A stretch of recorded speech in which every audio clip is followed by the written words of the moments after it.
All right, family, we are live on Facebook right now. Live on Facebook, about to make this announcement for the Kids Free Trip to Africa program.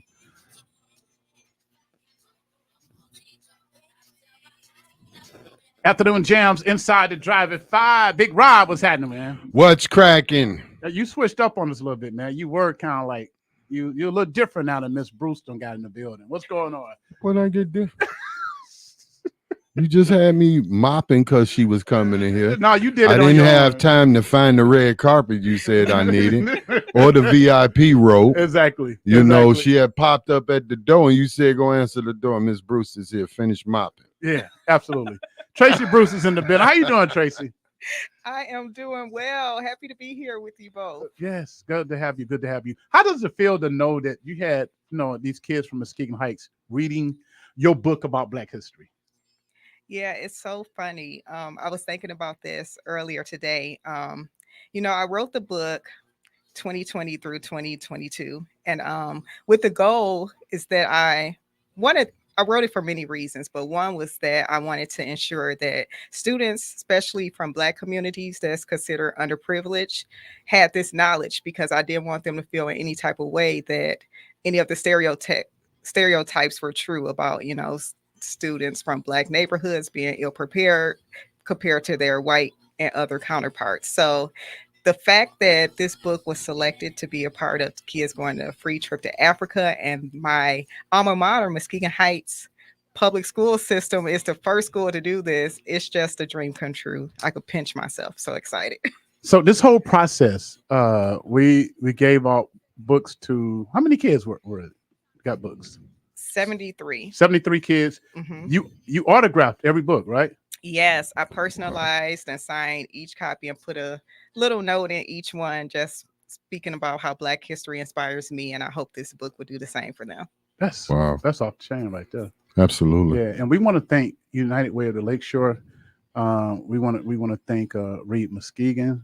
We want to thank Tamika Sane for over there at Miller Knoll, your former place, right? Right. for coming in, and we want to thank DTE, Consumer Energy. I want to thank the Masonics. We want to thank everybody that donated to this cause, because that's how we was able to afford the books. And you gave us a discount, and we appreciate that too. Yeah, absolutely. Yeah. And so they got the books. They read it. When did they read the books? Yeah, they received the books the last week in January, and they read them for about a month. So we received the essays the beginning of March, so last week. So they had about a month to read the book and write essays about how it impacted them. And so you and a group of, well, it's three of y'all, right? Yes. Okay, y'all got together and went through the essays. What was your impression with the essays, personally? Yeah, I didn't know what to expect. Mhm. The criteria for the essays were very open-ended. Just wanted to know how did the essays impact each of the students. And so each one had a different spin on the essays. Some gave some real life examples, some touched on how it impacted them. Some had a different take on the word impact. So they didn't think it impacted them, but educated them. So it was very interesting, the selection of essays we got, the variety, which was kind of the point. I wanted them to be able to be creative and not pigeonholed into how they spoke about the book in the essay. Go ahead, Rob. Any questions? Oh, no, you're doing just fine. No, sir. go ahead. No, you're an expert. I'm not that smart. I didn't get a chance to read the book. You didn't read it yet? He wouldn't read it to me because I can't read.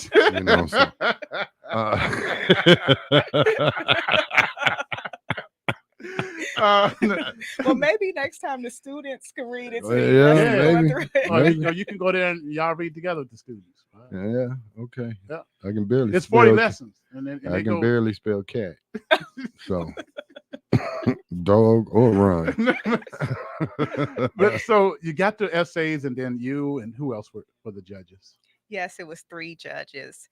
It was Dr. Hickman, who is the principal at the high school, and it's also Melissa Moore, who is the executive director of Reed Muskegon, which is a nonprofit here in Muskegon Heights.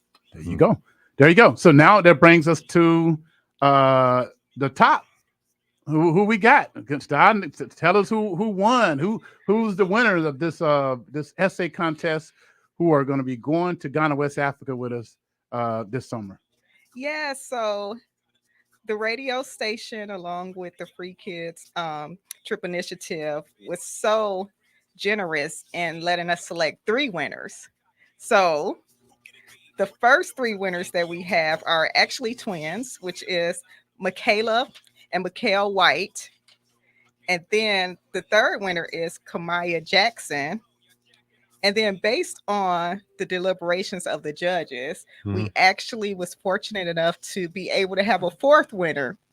So our fourth winner is Nayana Agnew. So we went into it with the idea of having three winners. We were fortunate to have four.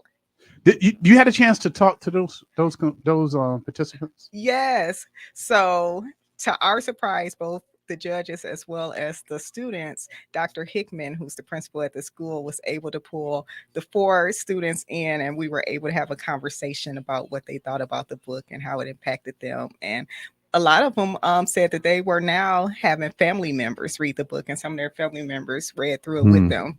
That's great. And how excited they are for the opportunity to go to Africa. So just an overall win-win, exciting experience. There you go. Can you give out those names again? Absolutely. Michaela White, Mikhail White, Kamaya Jackson, and Naona Agnew. There you go. 3 Ks and a Miss Agnew. 3 Ks, right? I get Kamaya. Michaela, Mikhail, That's an M, Kamaya. sir. Okay. Look, That's the letter two M, sir. L's. Look, Kayla. There you go. It's Ma. Ma. I did state M, sir. Okay, there you go. Several times. Michaela and Mikhail, Kamaya and Naona. You got me right, Rob. You got me. Well, you'll be the one getting to know him personally to get the passport. So yes, you sir. definitely should have the name right. Thank you so much, Tracee, for doing this and working with us through this whole process. Felt like you should be like a teacher, really. You should be teaching Black history up in Muskegon Heights, like maybe so 24/7, Rob. Not just Black History Month, because I'm sure you got enough information that can last 2 semesters. Yeah, right. I think so.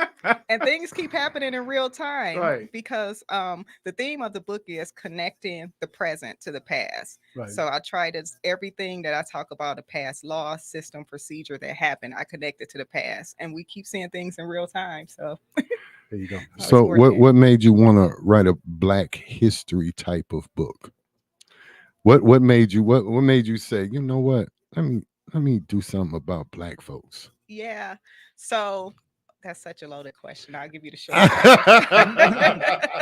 So I always talk about growing up. My dad talked to us about Black history. So at 3 and 4 years old, he would sit us down for hours and talk about Black history, politics, American history, and how all of that connected to the current. I just assumed that most Black people had these same conversations at home. And as I grew up, I figured they didn't. It wasn't yeah. And so I had a series of different events happen in my life. But then around the 2020 election, I was seeing a lot of ignorant comments on social media and other places about the Black community and around the presidential election.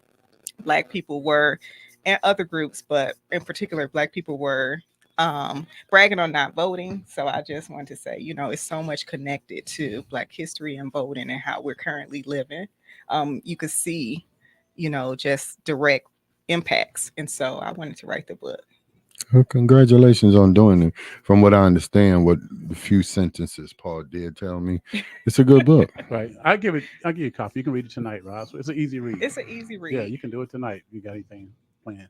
Yeah. I don't have a life. Or this weekend. You can eat it when you go. No, I got to go to Illuminati stuff. Okay. All right. Well, this weekend. How can people get the book? It's on Amazon, right? It's on Amazon.